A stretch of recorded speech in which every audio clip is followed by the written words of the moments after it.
All right, let's apply our Seint 3D foundation with the 3D brush. That's kind of the OG, and the detail brush, my favorite. So I like to use bronzer. If you don't have bronzer, you just totally skip this step. But I'm gonna lightly use my rounder end of my 3D brush to give myself a little glow underneath my makeup. You can do this afterwards as well. I like a little down first because, and you'll hear me say this in a minute, just like if you wear a black shirt, covers up your wrinkles more. Not wrinkles, but fat rolls, I guess. But if you wear a white shirt or pants, it shows every little thing. We want the darker color laying on our skin, and that will cover over texture better, whether that's acne scarring or wrinkles or anything, okay? So I'm gonna add a little bronzer first. That step is totally optional. Now, some people at the beginning of their makeup like to dot it on their face and then blend it all over. You could do that. That's the cheetah method. I have a different video for that, but I'm just like to apply as I go. It's faster. So first I'm gonna start with the detail brush, and I'm gonna use my smaller end of it to go into my darkest highlight color. So not your contour color, right? Not something brown, but the darkest of your highlight shades. Now, I personally have 3 highlight shades, and I go up 1, and I use my summer color to do this, but you can just use your main shade. What you're looking for is you're looking for any areas that you really want to make sure get covered, and we're gonna do, we're gonna camo those first. So I'm not using a ton of product, but the application technique is to stipple in those areas where you want the most coverage and to use a darker color. So in the past, we have used a light color for concealer, and that actually, especially if it's like a pimple or something where you've got different texture skin, it actually draws attention to texture.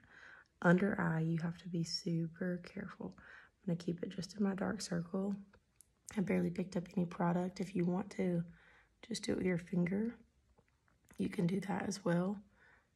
And that way you've got a lot of control, and I'm barely tapping it in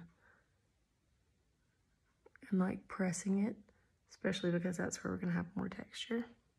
But I don't wanna move that skin around a ton, but I do wanna press it in there. So, and I could also do that with, there's a lip and cheek color that you can use this for as well, called Frenchie, which is a pretty blush, but it also works well to color correct under eye. If you have similar coloring to me, or even a little darker, lighter, but if you have darker skin, like our women of color can use sandstone or scarlet blush as well to do that. So today we're doing pretty good. Actually, my most noticeable thing is right here. Let's see if I can touch that a tiny bit without people seeing that it's a spot of makeup, because it's bugging me. All right. Sometimes I give my chin a little extra love. It just kind of depends on the redness level I've got. If you've got a good bit of rosacea up in your cheeks, touch that. If it is like extreme, you can use this larger end, and if it's in a larger area, just stipple that in, but I don't need it today. All right, now I'm gonna stick with that brush. I'm gonna use the longer end, kind of line shaped end, and I'm gonna pick up my contour. Contour is drier. Don't be scared of it. Use a ton more than you think, okay? On everything else, you're gonna use way less than you think. On the contour, you're gonna use way more than you think. Go dark with the dark and light with the light colors. The darker the color is, the more you wanna put of it. The lighter the color is, the less you wanna use of it. Less is more on those lighter colors.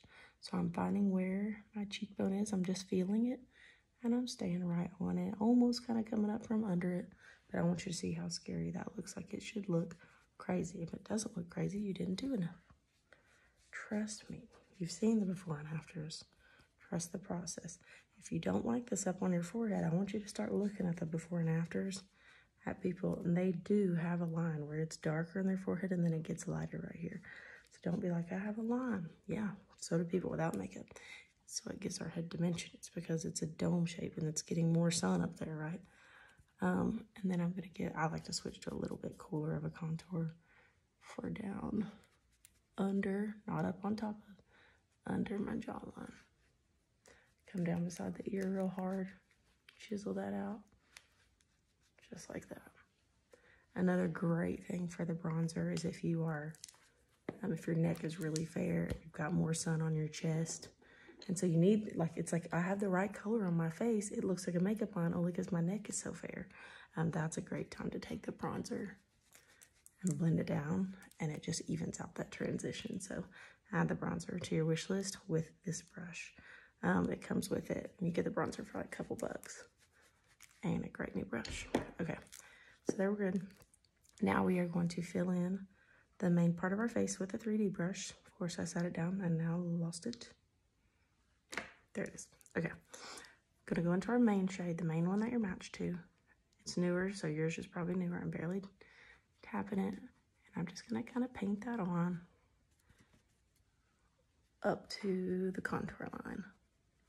I'm gonna do this. I'm just filling in anywhere I haven't filled in already with contour. Biggest thing is not using too much. Tap it on, spread it around. Some people like to put extra under the contour line to make like a really stark contrast. You can do that. I'm not gonna do that today, especially if you're new to contour. All right, so I just filled in the bottom of my face, grab my nose, and I'm gonna go, so you put, seems to be that you need more product at the bottom of your face. And as I'm getting up here, I'm lightening my touch a lot. So I'm not pressing down as hard, nor am I using as much product because I'm in the area where my face moves. I'm just kind of rubbing off whatever's left on my eyelids, not much, and between my brows, but I don't want much there. Now, if you're someone that really likes to go around your brows with a small brush, if your brows are like doing brows is your thing, you go ahead for it. You can maybe get a small brush like the multitasker or something you've got at home and just line that with your lighter highlight color or your main highlight color, either way. Okay, so I just wish you could feel how little product I put in this area above the contour line. Okay, next I am going to grab my lighter shade, my lightest highlight shade. You can do this with this end. Okay, so I have the 3D brush, you can do it with the pointy end. I prefer the detail end because this one, it's just not my favorite. I don't know. But if that's what you have, that's what you have. So I'm raising those up. See how I want my face to be lifted. I also like some right here around my, especially if you actually have a pretty lip shape right there, or a lip at all, unlike me. I like to get myself a little bit there. Some people like to pull their chin forward a little bit because these light colors are going to reflect light. So it's going to draw attention. We're going to go with the inner corners of our eye.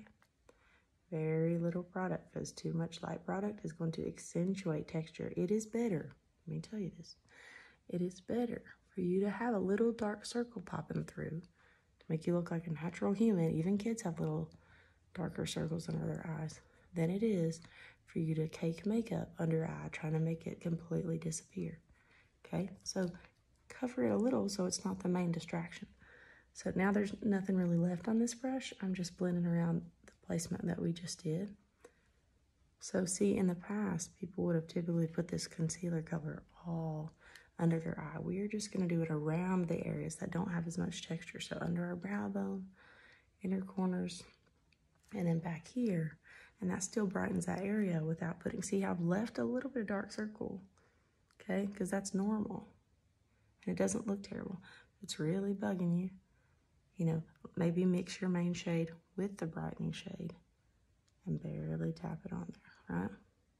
And things like bags, like indentations, makeup can't fix that. Only fillers. It's makeup, not magic. So there's some things that you just need plastic surgery, like if it's an actual puff, right? We can distract attention away from it. We can't change it altogether. I'm sorry, I'm taking way too long. Sit there like, this makeup is fast. Yeah, not when you ramble at me, cardio. Okay, so now I'm just gonna take my blush shade, pick whatever you want. Here's that Frenchy color I was talking about so you can see it. I'm gonna apply that with my finger. Exactly where I want it. I let it sit there for a second, warm up while I do my lips and my nose contour, and then I come back and I blend it in. So see how my contour already doesn't look crazy? My lip shade, you can use whatever you want. We'll talk about lips later.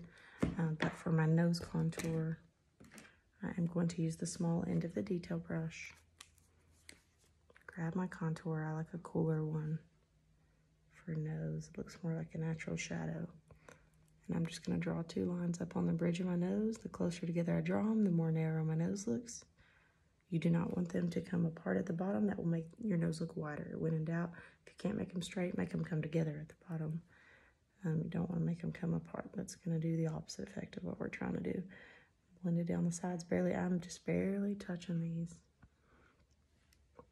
And now back into my light color. I didn't have to clean my brush.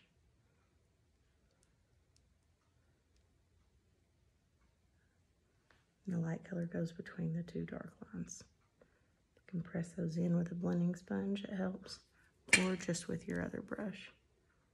Just kind of pressing it in. Now we can take that blush. I want to blend it up because we want to keep our cheekbones high. And we're done. We have a nice blended look. You could add more bronzer at the end if you wanted. I'm just taking that 3D brush and giving myself a little one over. See? Doesn't look crazy. I told you. Go, like most of your forehead should be contour. You shouldn't really bring that main shade up on your forehead. You should not run out of this for a long time. This should last you about 6 months, about 3 months, about 4 months, depending on how much you're using, and the blush color, anywhere 6 to 12, depending on the color you got and how blush happy you are. So we're done. Let's we can do finishing stuff now. We'll do lips and whatnot.